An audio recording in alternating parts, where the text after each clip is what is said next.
Thousands rally for genuine universal suffrage.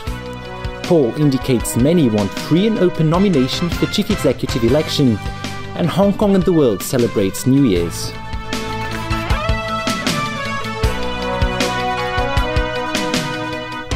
Good evening.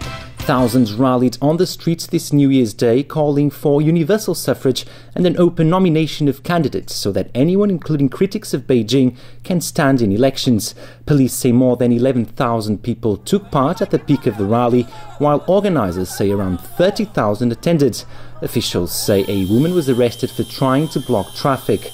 Many remained in Central this evening, listening to discussions on ways demonstrators can protest peacefully and how to handle any police response.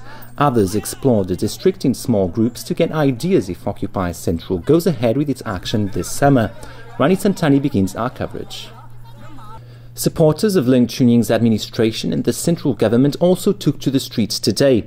As Evelina Leung reports, tensions between them and the pro-democracy guys ran high at one point. In related news, more than 90% of people taking part in a civil referendum on arrangements for the chief executive election have voted against any pre-screening mechanism for CE candidates. A similar number also supported a civil nomination process for candidates. Vicky Kung looks at how the vote unfolded today.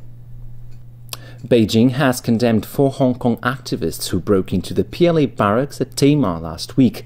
3 men and a woman have been detained by police. They forced their way in carrying a colonial Hong Kong flag to protest against a plan to turn part of the area into a military berth. On to our other big story of the day, and that is, of course, New Year's. Hundreds of thousands gathered on both sides of Victoria Harbour last night to enjoy the fireworks display marking the arrival of 2014. Evelina Leung reports. And it wasn't just Hong Kong which partied hard last night. From Sydney to San Francisco, cities around the world welcomed the New Year in style. That story from Alan Buckner. North Korean leader Kim Jong-un rang in the New Year by warning of nuclear disaster to those who wage war against Pyongyang. Sonia Artero reports. Doctors treating Formula One star Michael Schumacher say he is now in stable condition after a skiing accident last Sunday. The German driver fell and hit his head on a rock and needed 2 rounds of surgery for serious head trauma.